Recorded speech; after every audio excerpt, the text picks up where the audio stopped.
사제 필통, 장차 필통. 지금 오늘 저는 기대하는 바가 굉장히 큽니다. 신체 활동을 잘 어릴 때부터 하는 게 가장 기본이고 필수라는 거죠. 운동 많이 하는 친구가 똑똑해진다. 또 신체 활동이라든지 또 이런 스포츠가 정신 건강에도 되게 중요한 역할을 한다고 생각을 합니다.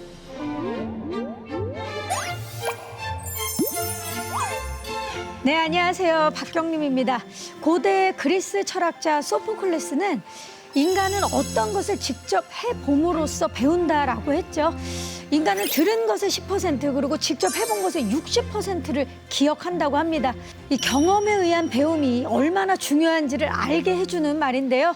자, 공교육 안에서 우리 아이들에게 어떤 경험의 기회를 만들어줘야 할까요? 오늘도 이분과 함께 고민해 보도록 하겠습니다. 필통톡 이주호 부총리님을 모시겠습니다. 네, 안녕하세요. 안녕하세요. 반갑습니다. 반갑습니다. 네. 어서 오세요. 네. 참 이렇게 뵈면 네. 자꾸 질문을 하고 싶어져요. 네, 네. 대답을 워낙 잘해주시니까. 네. 오늘도 준비되셨습니까? 네, 뭐 질문 대답보다는 소통이죠, 뭐. 예. 네. 우문현답이었어요. 예. 교육 정책을 하면서 점점 더 소통이 중요하다고 생각하고 있고요. 특히 또 오늘도 저 학부모님들과 좀 좋은 소통의 자리가 되었으면 합니다. 네, 정말 어떤 문제든지 소통으로 인해서 해결할 수 있다라고 생각하거든요. 네. 오늘도 이제 소통을 해봐야 되는데 제가 보니까 오늘 필통톡 주제가 약간 느낌이 저기 농구공, 축구공, 뭐 서핑보드 이런 걸로 봐서 약간 체육, 스포츠 이런 거랑 관련이 있는 것 같은데요. 네, 오늘 사실 주제가 예. 그 아동 청소년기의 그 체육 활동입니다. 아동 청소년기의 체육 활동 정말 중요하지 않습니까? 네, 뭐 가장 중요하죠, 사실은. 네. 그렇다면 오늘 아동 청소년기의 체육 활동 스포츠에 대해서 네. 오늘 함께 이야기할 분들을 좀 모셔볼까요? 네. 예. 오늘 정말 아주 화려한 그 게스트진입니다. 네. 자, 과연 어떤 분들을 모셨는지 저도 굉장히 궁금한데요. 네. 자, 필통톡 오늘의 특별한 게스트분들을 모시겠습니다. 어머, 아는 분인데? 안녕하세요. 안녕하세요. 네. 여러분, 우리의 로즈란, 이제는 차관님이시죠? 인사 부탁드립니다. 네, 안녕하세요. 문화체육관광부 2차관 장미란입니다. 반갑습니다. 네, 네. 반갑습니다. 우리 뭐 내각에서 가장 유명하시고 유명하신 분입니다. 내각의 아이돌. 감사합니다. 저는 서울대학교 체육교육과 운동생리학 전공 교수로 근무하고 있는 송욱 교수라고 합니다. 반갑습니다. 교수님 반갑습니다. 그리고 이분은 오늘 과연 이분이 본인의 직업을 어떤 걸로 소개해 주실지 지금 저는 너무 궁금하거든요. 네. 스포츠를 사랑했고 또 스포츠를 전공했고 지금도 스포츠를 즐기고 있는 한 사람으로서 오늘 이 자리에 나왔습니다. 안녕하세요. 배우 박재민입니다. 반갑습니다. 유명한 배우이기도 하지만 정말 다양한 직업을 갖고 계셔서 혹시 장관님 십잡스라고 들어보셨나요? 욕 아니에요, 욕 아니에요. 어감 이상하네. 왜 십잡스인지 직접 좀 얘기 좀 해주세요. 대학을 졸업하고 나서 좀 여러 영역에 관심사가 있다 보니 여러 영역에서 직업 활동을 좀 했습니다. 뭐 배우도 하고 MC도 하고 책도 쓰고 해설위원도 하고 스포츠 행정가로서 또 경기단체에도 있고 또 국제심판도 하고 해설도 하고 이제 여러 가지를 하다 보니까 왜 하나 빼먹어요? 뭐 비보잉 했잖아요, 비보잉. 네, 또 이제 비보잉도 했어요. 프로비보이로 활동을 하면서 또 이제 공연도 많이 했었는데 직업이 10개다. 그래서 이제 십잡스라는 별명을 붙여주신 게 지금까지 이제 쓰이고 이야. 있습니다. 아니 장관님, 차관님 이 정도면은 스포츠 인재 아닙니까? 그러네요. 네, 대단하시네요, 정말. 저 스포츠 잘하는 분들 제일 부러워요, 그러니까 사실. 이게 아무래도 네. 영역이 좀 다르다 보니까 네, 그죠? 차관님은 또 같은 영역인데 어떻습니까? 이런 인재. 아니, 같은 영역이어도 사실 저는 역도 빼고는 잘하는 게 없기 때문에 다양하게 잘하시는 분들 보면 사실 굉장히 부럽기도 하고 또 이제 역도 은퇴를 하고 나서 다른 스포츠를 좀 해야 된다 그래서 시도해 봤는데 마음에 상처만 있고 아직 그냥 여전히 저는 역도의 길을 계속 가고 있습니다. 예. 외길 인생과 예. 다양한 길을 가는 그리고 그 사이에 흔들리시는 교수님.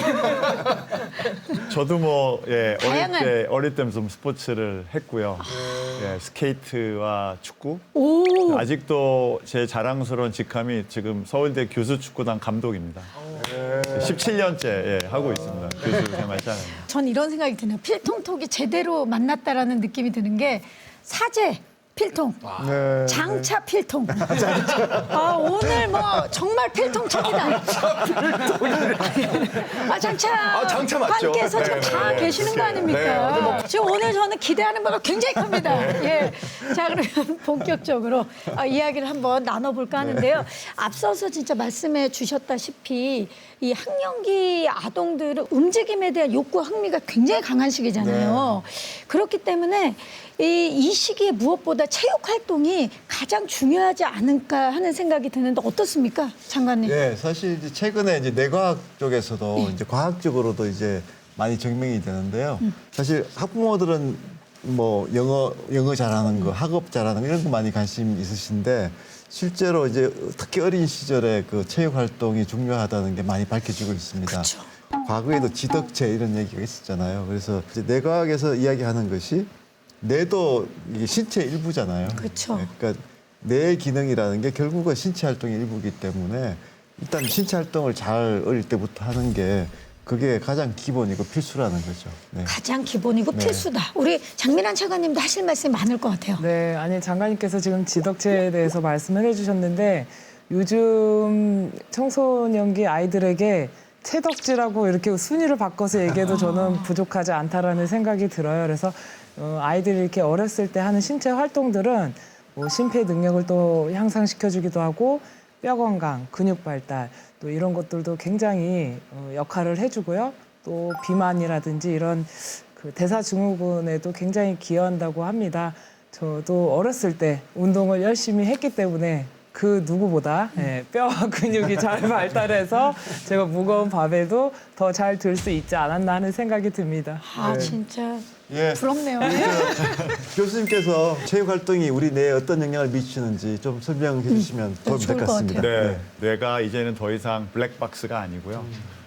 특별히 운동과 신체 활동이 뇌에 영향을 미치는 것들이 굉장히 다방면으로 연구가 되었는데 가장 하나의 충격적인 과학적 발견은 운동을 하면 해마 부분, 특별히 기억과 학습을 담당하는 데 중요한 부분인데 이쪽에서 뇌 신경세포가 새롭게 생성될 수도 있다는. 오. 예, 이미 이게 이제 빅페이퍼라고 하는 사이언스 네이처에 다 소개가 됐고요. 이미 20년 전에.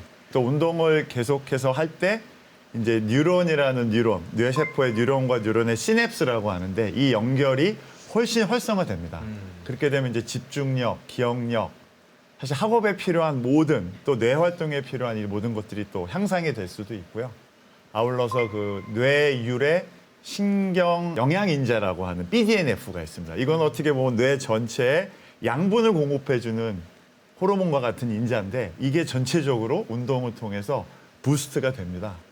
이제 성적과 또 인지 기능 이런 것들을 여러 나라에서 조사를 해봤더니 정말 신체 활동과 스포츠 활동을 많이 하는 친구들이 성적이 훨씬 좋고 특히 또 수학이나 과학 이런 부분하고 연결고리도 훨씬 많은 정말 운동 많이 하는 친구가 똑똑해진다 이렇게 얘기할 수 있을 것 같습니다. 진짜 교수님 말씀의 이 부분이 그 뇌과학이라는 분야가 이제 또 인지과학이라고도 하고 최근에 굉장히 이제 활성화되고 많이 연구한 분야인데 그 분야에서 가장 중요한 발견 중에 하나라고 평가되고 있어요. 그러니까 이게 교육계 굉장히 이제 그 시사한 바가 크죠. 그렇죠. 예. 우리 장민환 차관님 같은 경우는 어려서부터 운동을 하셨잖아요. 네. 이 부분에 대해서 누구보다 하실 말씀이 많으실 것 같아요. 뭐 사실은 과학적인 용어를 잘 알지 못하더라도 신체 활동이라든지 또 이런 스포츠가 신체 건강에도 좋지만 사실은 정신 건강에도 되게 중요한 역할을 한다고 생각을 합니다. 왜냐하면 제 경험상 제가 이제 막 은퇴 즈음에 런던 올림픽을 준비하면서 정신력이 제가 부족하다고 생각하지는 않았거든요. 근데 몸이 아프니까 정신을 바로 차리기가 너무 힘들더라고요. 그러니까 무언가를 잘하기 위해서는 우리가 신체적인 체력이 뒷받침돼야 되는데 그것이 저절로 되지 않기 때문에 또 신체 활동을 통해서 성취감도 느끼고 또 체력도 키우면서 매일매일 그 쌓아가는 그 보람된 느낌 뭐 그런 것들을 알아가는 것도 상당히 중요하다고 생각을 해요. 그래서 스포츠가 사실 이제 학업에도 굉장히 도움이 된다는 게 있고요. 두 번째는 그 사회 정서적인 역량, 그러니까 이제 아이들 인성 사회성을 키우는데도 굉장히 이제 중요합니다. 그래서 이 부분도 또 많은 연구가 돼 있고 최근에 이제 많이 강조가 되고 있죠. 네. 뇌가 있고 또 마음이 있고 신체가 있고. 있고. 지덕체 얘기하는데 그게 옛날부터 우리가 전인교육 얘기한 게 우리 이제 그 옛날부터 쭉 내려오는 교육관이잖아요. 맞아요. 전인 교육이. 그래서 그게 이제 다 과학적으로 증명이 되고 있는 거죠. 네.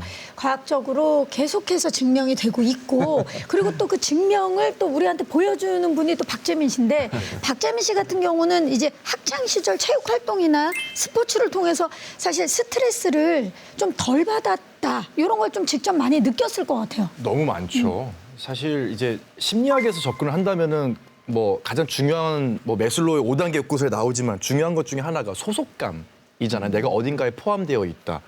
사실 그 내가 체육 활동을 하면서 팀 활동 혹은 친구와 공통 분모 속에서 느끼는 정서적 유대감 이런 걸 통해서 제가 받는 심리적 안정이 일단 첫 번째로 가장 크고요. 그래서 스포츠 활동은 명확하게 반칙이 있지 않습니까?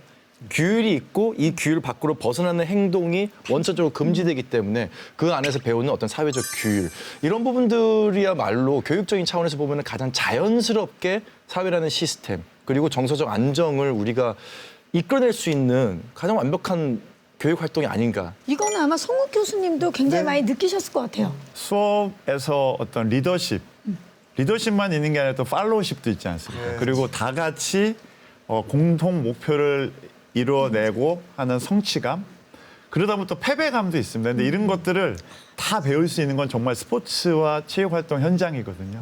그래서 그곳에서 누군가는 리더십을 발휘해야 되고 또 누군가는 팔로우십이 있어야 되고 또 그러다 보면 저희가 또 게임에 질 때도 있지 않습니까? 네. 패배를 인정할 줄 알고 격려해 줄 수 있는 이런 것들이 굉장히 다 스포츠와 체육활동에 들어있기 때문에 사실 우리가 아동, 청소년부터 함께 그렇죠. 자기의 어떤 삶이 일부가 돼서 자라가는 것은 앞으로 성인에 있어서 건강하고 올바르게 멋진 성인으로 성장하는데 너무나 중요한 요소라고 생각합니다. 단지 이 뭐 스포츠 활동, 이 체육 활동이 뭐 체력만 기를 수 있는 것도 아니고 스트레스도 줄이고 그리고 같이 하는 운동을 통해서 뭐 협력심이라든지 배려심, 리더십 굉장히 다양한 것들을 이끌어낼 수 있다라는 생각이 듭니다. 이제 협동력 그러니까 이제 또 소통하는 역량 이런 것도 스포츠를 통해서 많이 기르는 것 같아요. 맞아요. 우리 뭐 장민환 차관님이 딱 사례 같은데요. 어렸을 때부터 운동하셨으니까. 네, 저는 사실 너무 관심 있는 게 없어가지고 이렇게 그냥 하고 싶은 게 별로 없었는데 부모님이 이제 억지로 운동을 시키셨어요. 그래서 제가 부모님 참 훌륭하시네요. 부모님이 근데 처음에는 정말 친 부모님이 아닌 줄 알았어요. 네, 딸을 역도를 시키니까 그래서 제가 너무 마음에 상처를 입고 일주일간은 막 하지 않겠다고 엄청 막 했는데 결국에 저는 선생님하고 부모님의 말씀을 지금도 좀 잘 들으려고 노력해요. 왜냐하면 제가 경험해보지 않았기 때문에 먼저 경험을 했고 나를 정말 진심으로 걱정해주고 위해주는 분들의 말에 이제 좀 귀를 기울여야 된다. 근데 제가 부모님 말을 안 들었으면 어땠을까? 저는 상당히 자신감도 없는 아이였거든요. 이렇게 공동체가 있으면 저 화장실 가고 싶어요. 이거도 잘 못했어요. 근데 이제 운동을 하면서 칭찬을 받으니까 너무 제가 자신감도 생기고 자존감도 높아지고 나의 행복감이 나의 삶에 있어서 굉장히 중요하구나. 그리고 저는 또 그중에서 가장 중요하게 생각하는 게 긍정적으로 생각하는 게 중요하다고 생각을 하거든요. 근데 우리가 긍정적으로 생각하는 거를 모르는 사람은 아무도 없어요. 그런데 긍정적으로 생각하는 힘도 이제 길러야 되는 거예요. 이런 스포츠 안에서 그 성공과 실패를 하면서 잘했을 때는 잘했을 때도 실패했을 때는 뭔가 다시 좀 시도할 수 있는 그 용기와 체력을 이 안에서 아주 건강하고 건전하게 배울 수 있기 때문에 저는 스포츠 활동은 해도 저는 부족하다라는 생각이 들 정도입니다. 네. 그래서 제가 대학에서 강의를 하거든요. 아, 네. 저희 전공생들한테 이런 심리 수업이 있어요. 그때 저희 수업에 교재로 쓰이십니다. 장민환 차관님이 장민환 차관님의 사례가- 올림픽 때 그 장면을 제가 딱 영상을 틀어주면서 훈련 때 눈을 감고 이미지 트레이닝하는 이 심상요법부터 해가지고 저희 교과서를 쓰이는 분이세요. 교재에 계시는 분이 여기 계시는 거예요? 저는 지금 제가 수업을 듣고 있는 기분입니다. 지금. 네. 네. 이 운동이라는 게 여러 가지 긍정적인 효과가 있어서 제가 아까도 이제 질문을 드렸지만 학교 폭력에도 굉장히 긍정적인 효과가 있지 않을까 싶은데 박재민 씨 어떨까요? 뭐냐면은 어린 청소년기에 운동을 통해서 느낄 수 있는 감정 조절의 어떤 기능 그리고 거기서 느끼는 어떤 큰 힘과 나의 힘과의 어떤 비교 여기서 또 맞이하게 되는 수능의 자세. 이런 것들을 보면은 사실 스포츠가 갖고 있는 가장 큰 의미 중에 하나는 이 학교 폭력의 저하거든요. 이 분출하는 에너지를 어느 쪽 방향으로 가느냐에 따라서 이렇게 달라질 수 있는 거군요. 에너지를 줄일 수는 없어요. 그쵸. 근데 학교라는 공간이 방향을 설정해 줄 수는 있다는 거죠. 하긴 저도 스트레스 많을 때 춤을 춥니다. 하긴 다들 그러지 않으세요? 정말 스트레스 많을 때 가끔 춤추고 나면 음악 방송에서도 본 적이 있습니다. 예, 많이 보셨죠? 제가 또 댄스 가수 활동했던 거 알고 계시죠? 예. 근데 사실 몇 년 동안 굉장히 좀 전 세계적으로 참 안타까웠던 시기였잖아요. 코로나 시국에 우리 그 청소년들 그리고 아이들이 운동을 마음 편하게 할 수 없었던 네. 시기. 이때 학생들의 체력이 굉장히 많이 저하가 됐었다고요? 네, 사실 지금 교육부가 가장 고민하고 있는 부분입니다. 팬데믹 기간 동안 아이들이 이제 체력이 너무 저하돼서 1월 1일자로 지금 이제 새로운 그 국을 하나 신설합니다. 그 학생 건강 정책국이라고 해서 학생건강정책국. 그 국을 하나 신설해서라도 좀 빨리 대응을 해야 되겠다고 판단을 했습니다. 지금 이제 통계를 보면 일단 뭐 비만도도 지금 한 3분의 1 정도 아이들이 높아졌죠. 비만도가 돼 있고요. 그다음에 이제 체력 지표 중에 이제 팝스라고 해서 이제 그 측정하는 그게 있는데 그 4, 5등급 그 아이들의 비중이 팬데믹 전에는 12%였는데 팬데믹 후에 17%로 확 올라갔습니다. 네, 네. 그렇게 되다 보니까 또 정신 건강의 문제도 또 많이 심각해져 있습니다. 그래서 전체적으로 학교가 지금 이제 아이들 건강에 좀 더 주력을 해야 되고 그렇게 해야지 좀 교육이 회복되겠다 하는 생각을 하고 있습니다. 새로운 국이 하나 신설될 정도로 예, 지금 굉장히 심각하게 저희 교육부로서는 총력을 다해야 된다. 그런 시점이다 이렇게 생각합니다. 네. 네, 팬데믹도 있습니다만 그럼 구체적인 이유가 뭔지 좀 여쭤보고 싶습니다. 뭐 이번 팬데믹은 뭐 정말 어린아이, 뭐 청소년 할 것 없이 성인, 노인까지 전체적으로 체력을 거의 후퇴시켜 놓은 것 같아요. 예, 그건 말할 것도 없고 아마 점점점 많은 건강에 대해서 안 좋아진 부분들이 이제 보고가 되고 있는데 특히 이제 오늘 주제인 우리가 아동 청소년에 초점을 맞춰 보면 그 스포츠 활동이나 이런 쪽으로 시간을 보내는 것이 피해가 돼서는 안 된다고 보거든요. 그러니까 결국 체육 수업이 굉장히 확보가 돼야 되고 이 확보된 시간은 다른 걸로 바꾸거나 타협해서는 안 되는 그러한 되게 중요한 규율이 어떻게 보면 이제 교육부에서부터 시작돼서 있어야 된다는 생각이 굉장히 강하고요.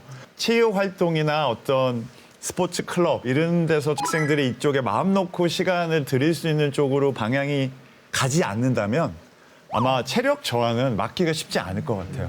왜냐면 이제는 안 움직여도 살 수 있는 세상? 이렇게 세상은 가고 있거든요. 그러니까 이거를 역행하기는 학생들 입장에서는 좀 굉장히 한계가 있다고 봅니다. 그러니까 부모의 책임, 학교 당국의 책임, 그리고 국가의 책임이 여기에 반드시 존재한다고 저는 말씀드리고 싶어요. 우리 차관님, 체력이 저하되고 아이들이 운동을 못하게 되면 이제 어떤 문제들이 생길까요? 아무래도 뭐 전문적인 이야기를 말씀드리지 않아도 사실은 이렇게 어렸을 때부터 시작한 이런 신체 활동은 어렸을 때뿐만이 아니라 이제 이게 습관이라는 거는 어려서부터 시작이 되는 거잖아요. 그러니까 좋은 습관을 근력 향상을 위한 운동은 사실 저는 제일 으뜸은 데드리프트라고 생각을 하는데 장관님도 쉽게 배우실 수 있어요. 그런데 그것을 어렸을 때 저도 이제 역도를 그만두고 다른 스포츠를 배우려니까 너무 어려운 거예요. 그래서 어렸을 때부터 많은 스포츠를 이제 경험해보고 시도해보고 했었을 때 예, 노인이 돼서도 다양한 그런 건강상의 유해 요인이라든지 그런 것들이 발생의 위험을 줄일 수 있고 또 성인병이라든지 이런 것들도 훨씬 더 그런 것들을 줄일 수 있다라고 제가 생각을 하기 때문에 청소년기의 이런 신체 활동 부족은 학생 시기에서 진짜 끝나는 게 아니라 우리의 평생 건강하고 이어진다. 그래서 할 수 있는 한 많은 스포츠를 경험해보고 시도해보고 그랬으면 좋겠어요. 그리고 이거는 제가 이제 한 명의 시민이자 국민으로서 행정부에 좀 드리고 싶은 말씀하세요, 건의사항이 말씀하세요. 있습니다. 사실 저희 어렸을 때 생각을 해보면은 이 기초 체력이 떨어지는 문제는 학교 수업이라는 콘텐츠의 문제도 있지만은 놀 공간이라는 하드웨어적인 문제도 있는 것 같아요. 지금 아이들은 체육 활동을 하기 위해서 돈 내고 센터를 갑니다. 근데 사실 저희 어렸을 때 생각해 보면은 가장 안전한 놀이터가 학교 운동장이었거든요. 근데 지금 저희 동네만 해도 이 조그만 놀이터에 초, 중, 고 학생, 그다음에 어르신분들까지 다 모여 있어요.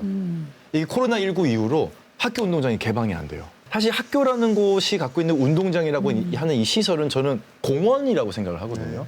누구나 와서 체육 활동을 즐길 수 있는 공원화가 돼야 되는데 여러 가지 보안상의 이유, 시설의 어떤 안전의 이유. 하지만 이 학교라는 운동장이라는 공간만 개방이 되더라도 저는 학생들의 기초 체력을, 왜냐면 수업 때 1시간 해가지고 기초 체력이 늘지는 않거든요. 학교 끝나고 놀다 가고 밤 9시 되는데 엄마 농구하고 올게, 또 나가서 농구하고, 그런 부분들까지도 우리가 좀 고려를 한다면은 네. 다방면에서 좀 개선이 되지 지금 않을까. 제안하신 거를 정말 교육부가 이제 시작을 했거든요. 그래서 이제 교육시설 복합화라고 해서 그 체육시설을 이렇게 학교 단위에서만 하면 아무래도 이게 개방도 안 되고 하기 때문에 지자체랑 같이 지금 이제 사업을 해서 또 주민들도 또 이제 이용할 수 있도록 하고, 뭐 수영장을 지으면 메인 중에서 한 절반은 학생들이 하고 또 절반은 주민들이 와서 하고 또 관리는 지자체가 해주고, 그렇게 해서 좀 지역 사회가 같이 체육시설을 수 있도록. 학교 체육시설을 활용할 수 있도록 그렇게 진행하고 있습니다. 네, 좋은 제안입니다. 네, 네. 이래서 정말 필통톡 소통이 얼마나 중요한지를 다시 한번 느끼면서, 그렇다면 우리 학부모들과 우리 아이들은 지금의 체육 활동에 대해서 어떤 생각을 하고 있는지 저희가 그 이야기를 네, 영상으로 네. 준비해 봤거든요. 만나보시죠.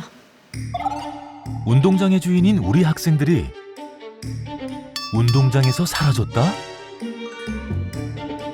저녁 먹기 전까지 실컷 놀았던 옛날과 달리 이제는 학원에서 공부하고 집에서 숙제하는 아이들. 친구들하고 운동장 같은 데서 이렇게 놀고 싶고 그러진 않아요? 놀고 싶긴 싶은데 학원이 많아가지고 가서도 학습지 공부를 해야 되고 집에서, 그래서 놀고는 싶은데 놀 시간이 없으니까. 평소에 어느 정도나 운동해요, 하루에? 1시간도 아니고. 학원 갔다 와가지고 운동을 잘 못해요. 학교도 잘 안 해요. 다른 데서 많이 학원이 있어요. 신체 활동이 줄어들다 보니 체력도 자연스레 떨어졌다는데, 한 통계조사에 따르면 저체력 학생 비율은 2019년 12.2%에서 지난해 16.6%로 늘어났다고 한다. 공부할 시간을 더 확보하기 위해 신체 활동 시간을 줄이는 상황. 하지만 전문가들은 오히려 운동이 공부에 도움이 된다고 말하는데, 운동을 하면 심장 박동수가 올라가고 뇌로 가는 혈류량이 많아져 뇌가 활성화된다고 한다. 체육이 우등생을 만든다는 것. 과연 학부모들의 생각은 어떨까?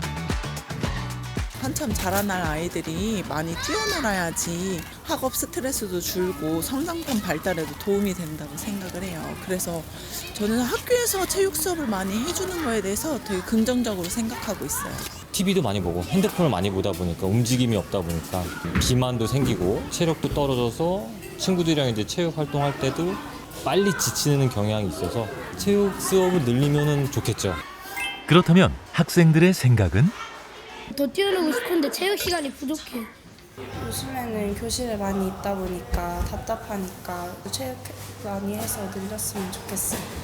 평소엔 안 하지만 학교에서라도 운동하면 좋을 것 같아요. 학교에서 계속 앉아있기만 하면은 허리도 아프고 자세도 별로 안 좋아지니까 운동을 좀 더 많이 하면은 더 몸에 좋지 않을까 싶습니다. 이제는 충분한 학교 체육 시간을 확보해야 할 때. 어떻게 해야 우리 아이들을 위한 체육 교육 환경을 만들 수 있을까? 장관님 보시니까 어떠세요? 예, 사실 최근에 이제 교육부가 체육 활동에 대해서 이제 좀 강화하는 정책을 발표했고요. 뭐 아시겠습니다만 이제 교육부가 교육 정책을 발표하면 항상 좀 이렇게 찬반이 엇갈리는 경우가 많은데, 체육 활동에 대해서는 정말 압도적으로 찬성이 많았습니다. 그만큼 이제 학부모들이 공감하시는 거죠. 그렇죠. 네, 네. 장미란 차관님은 네. 어떠십니까? 이게 아이들의 생각, 부모님들의 생각을 보시니까. 네. 아니 뭐 제가 가서라도 가르쳐 드리고 싶어요. 진짜 그러고 싶죠. 네, 네. 막. 아니 그러고 싶고 모든 체육인들의 마음이 그렇지 않을까 싶어요. 이게 또 제가 체육으로 혜택을 받았기 때문에 뭔가 사회적 역할을 우리 또 체육인들이 할 수 있는 부분이 또 있지 않을까 싶어서 학교에서 그냥 무슨 공놀이 뭐 이런 게 아니라 진짜 스포츠를 배울 수 있는 게 있으면 참 좋겠다는 생각을 했고, 그런 부분들을 지금 교육부에서도 이 사태 심각성을 또 생각하셔가지고 새로운 국도 신설이 되었다고 하니 좀 앞으로가 굉장히 많은 기대가 됩니다. 자, 좋습니다. 그렇다면 단도직입적으로 좀 여쭤보도록 하겠습니다. 지금 오늘 장 차관께서 다 이 자리에 함께하고 계시는데 자, 두 분은 아동 청소년기 체육 활동을 위한 정책들 마련해 놓으셨죠? 아, 궁금합니다. 네, 그럼요. 네, 지금 말씀드릴까요? 잠깐만요. 네, 그 얘기는 2부에서 하도록 하겠습니다. 네. 완벽한 타이밍입니다. 2부에 다시 돌아오도록 하겠습니다.